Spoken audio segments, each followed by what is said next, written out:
Assalamualaikum warahmatullahi wabarakatuh. Apa kabar anak-anak yang solih dan solihah? Mudah-mudahan kalian semua sehat walafiat.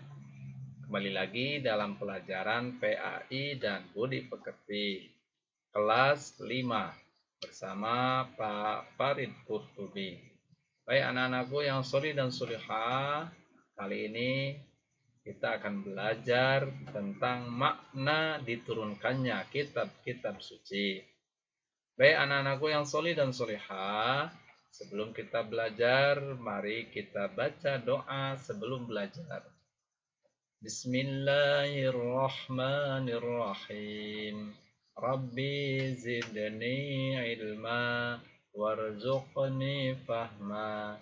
Ya Allah, tambahkanlah ilmuku dan pertinggikanlah kecerdasanku. Amin. Baik, anak-anakku yang solih dan solihah, kita langsung saja membahas tentang mengenal kitab-kitab Allah Subhanahu wa taala. Perintah beriman kepada kitab-kitab Allah. Bacalah Al-Qur'an surah An-Nisa ayat 136. Baik, kita akan bacakan suratnya ya. A'udzu billahi minasy syaithanir rajim. Ya ayyuhalladzina amanu aminu billahi wa rasulihi wal kitabil ladzi nazzala ala rasulih الذي نزل على رسوله والكتاب الذي أنزل من قبل ومن يكفر بالله وملائكته وكتبه ورسله واليوم الآخر فقد ضل ضلالا بعيدا. Shadaqallahul azim. Artinya, wahai orang-orang yang beriman, tetaplah beriman kepada Allah dan Rasul-Nya Muhammad, dan kepada kitab-kitab dan kepada kitab Al-Quran yang diturunkan kepada Rasul-Nya, serta kitab yang diturunkan sebelumnya. Barang siapa ingkar kepada Allah, malaikat-malaikatnya, kitab-kitabnya, Rasul-Rasulnya, dan hari kemudian, maka sungguh orang itu telah tersesat sangat jauh. Allah Subhanahu wa taala menyuruh manusia beriman kepada kitab Al-Qur'an dan kepada kitab-kitab yang diturunkan kepada para rasul sebelumnya. Jika tidak beriman kepada kitab-kitab itu, maka orang itu tergolong orang yang sesat. Baik, bagaimana cara beriman kepada kitab-kitab Allah Subhanahu wa taala itu? Caranya dengan meyakini bahwa Allah Subhanahu wa taala telah menurunkan kitab-kitabnya kepada para rasulnya melalui malaikat Jibril. Kitab-kitab tersebut harus dijadikan pedoman hidup untuk menuntun dan mengatur cara kita bersikap dan berperilaku guna mencapai keselamatan dan kebahagiaan hidup di dunia dan di akhirat. Baik anak-anakku yang solih dan solihah, kitab Allah itu Al-Quran dan sebelum Al-Quran. Al-Quran tentu diturunkan kepada Nabi Muhammad SAW, dan kitab sebelumnya itu adalah ada kitab Zabur pada Nabi Daud, terus kitab Taurat kepada Nabi Musa, dan kitab Injil kepada Nabi Isa. Itu adalah kitab-kitab Allah. Jadi kita harus meyakini bahwa Allah telah menurunkan kitab-kitab itu, Al-Quran, Injil, Zabur, Taurat, melalui malaikat Jibril. Oke, baik anak-anakku yang soleh dan solehah, nama-nama kitab Allah. Allah telah menurunkan 4 kitab suci serta beberapa suhuf yang diberikan kepada Nabi dan Rasul yang berbeda zaman dan umatnya. Jadi ada yang namanya kitab, ada namanya suhuf. Kalau kitab sudah jelas ya, ada 4, Taurat, Zabur, Injil, dan Al-Quran. Sedangkan suhuf itu adalah berbentuk lembaran. Lembaran-lembaran ini itu juga sama adalah firman Allah. Suhuf ya. Baik, semua kitab suci dan suhuf tersebut diturunkan oleh Allah kepada para nabi dan rasul untuk dijadikan sumber kebenaran dan petunjuk untuk memperoleh keselamatan dan kebahagiaan dunia dan akhirat. Kitab suci tersebut adalah sebagaimana dijelaskan berikut ini. Baik, kita akan membahas satu persatu kitab suci yang merupakan firman Allah. Yang pertama adalah kitab Taurat. Ya. Kitab Taurat diturunkan kepada Nabi Musa alaihi salam kurang lebih pada abad 12 sebelum Masehi di daerah Israel dan Mesir. Israel ya. Kitab Taurat menggunakan bahasa Ibrani. Ingat. Jadi Nabi Musa mendapatkan kitab sucinya namanya kitab Taurat, itu turun sekitar pada abad 12 sebelum Masehi di daerah Israel dan Mesir. Kitab itu berbahasa Ibrani. Baik, yang kedua, kitab Zabur. Kitab Zabur diturunkan kepada Nabi Daud alaihi salam ketika beliau menduduki tahta sebagai Raja Bani Israel pada abad 10 sebelum Masehi di tanah Kanaan. Ya, di tanah Kanaan. Baik, itu kitab Zabur kepada Nabi Daud pada abad 10 sebelum Masehi. Yang ketiga, kitab Injil.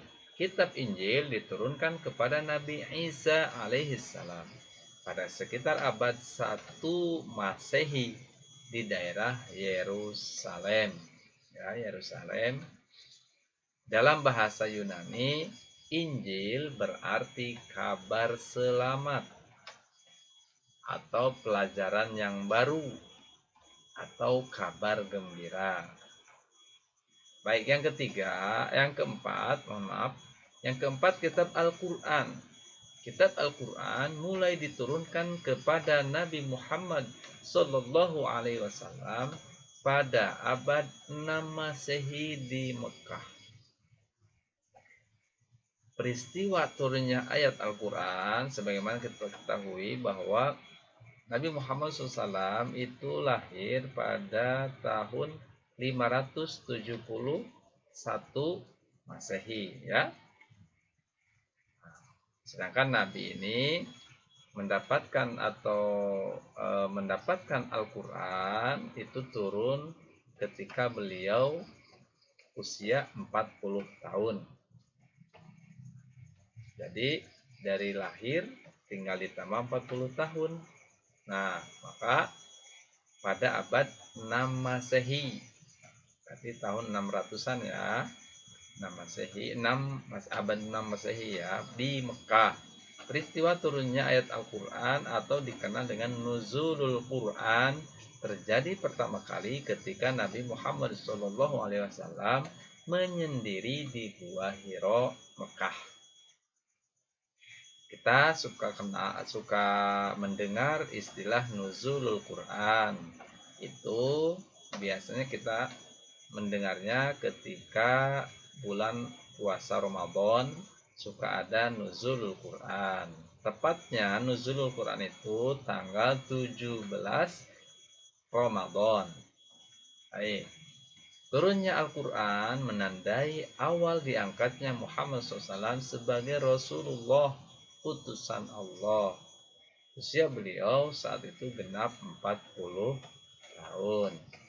Baik, ketika seorang nabi mendapatkan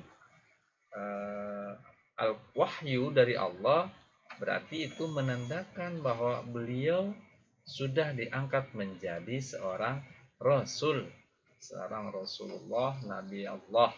Baik. Al-Quran terdiri dari 114 surah. Ingat, 114 surah dari mulai surat Al-Fatihah sampai surat An-Nas. Maka surat An-Nas itu surat yang ke-114. Terbagi dalam 30 juz, ya. Terbagi dalam 30 juz. Alhamdulillah kalian kelas 5 sudah menghafal juz 30. Sudah banyak yang hafal. Nah, Al-Quran seluruhnya ada 30 juz. Dan ayatnya ada 6.666 ayat. Jadi 6 ya. 6666 ya.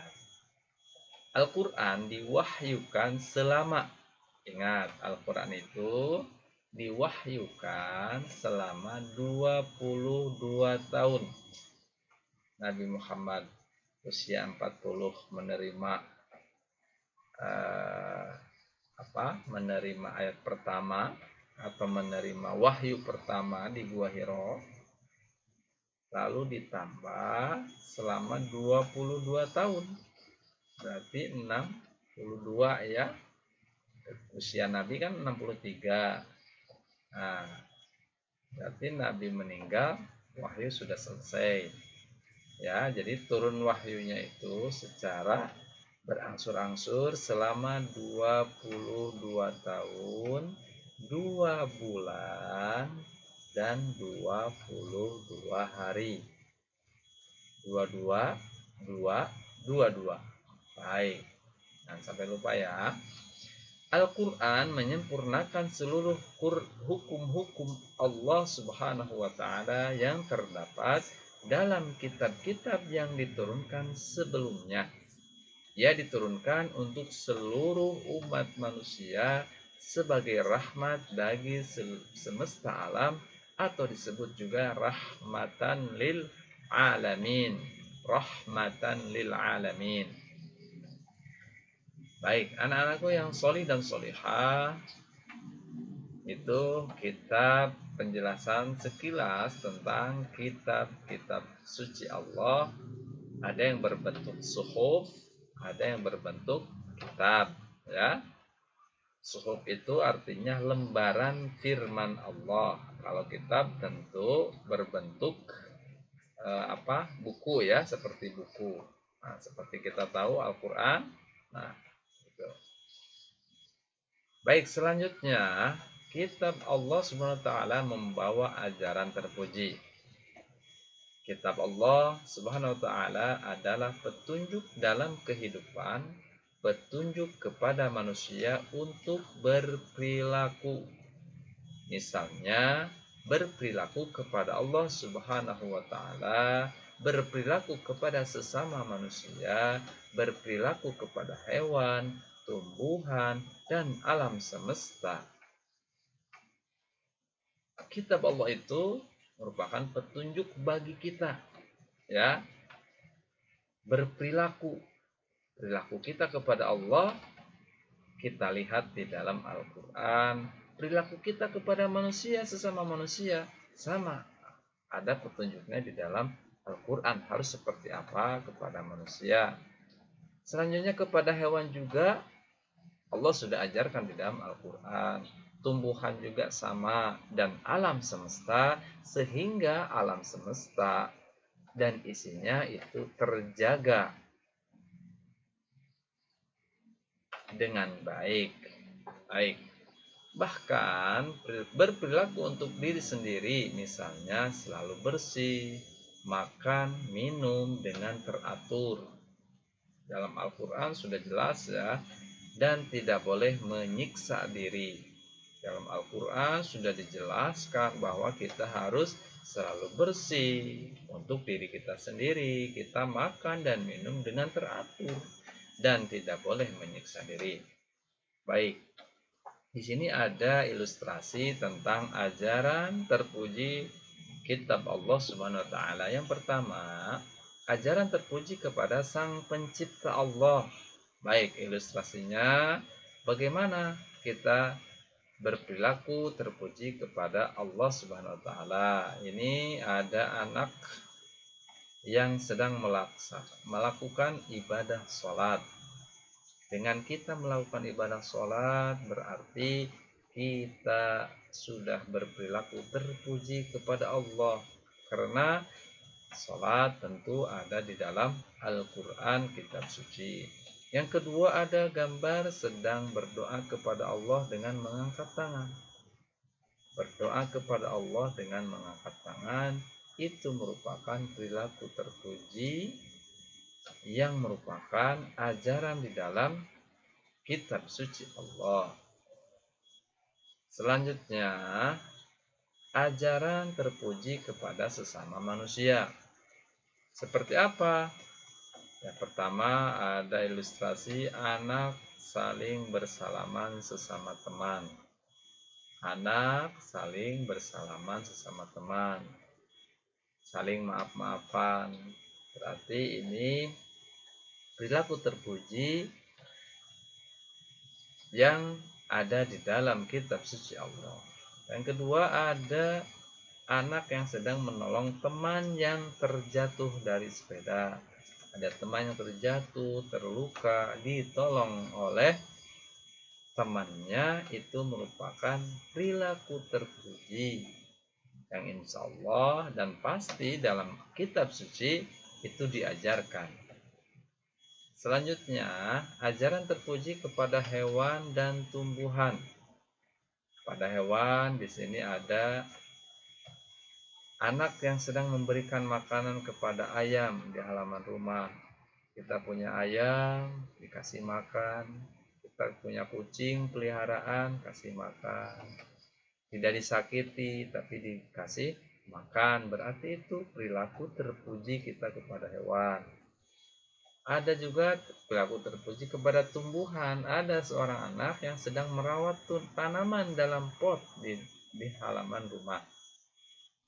Dengan kita punya tanaman dalam pot di rumah, itu diurus, disiram, dirawat, itu berarti kita berperilaku terpuji kepada tumbuhan. Ini semua masih ada ya. Oke, ini semua adalah ajaran yang ada di dalam kitab suci Al-Quran. Baik, selanjutnya ada ajaran terpuji kepada diri sendiri. Di sini contohnya ada anak laki-laki sedang memotong kuku. Memotong kuku berarti kita sudah berperilaku terpuji kepada diri sendiri. Karena dengan kuku yang panjang tentu itu pasti akan banyak kuman yang nyangkut di kuku. Kita kalau makan dengan tangan tentu kumannya pasti masuk. Berarti kita tidak menjaga diri sendiri. Untuk itu dengan memotong kukunya yang pendek-pendek berarti kita berperilaku terpuji kepada diri sendiri. Ada lagi yang kedua, berperilaku terpuji kepada diri sendiri. Ada anak perempuan sedang berhias mau berangkat ke sekolah. Ini juga sama bahwa anak yang berhias mau berangkat ke sekolah tidak berantakan, berarti dia juga berperilaku terpuji kepada diri sendiri. Baik, anak-anakku yang soleh dan solehah, demikianlah pelajaran tentang makna diturunkannya kitab suci Allah Subhanahu wa taala. Terima kasih, sampai ketemu lagi. Assalamualaikum warahmatullahi wabarakatuh.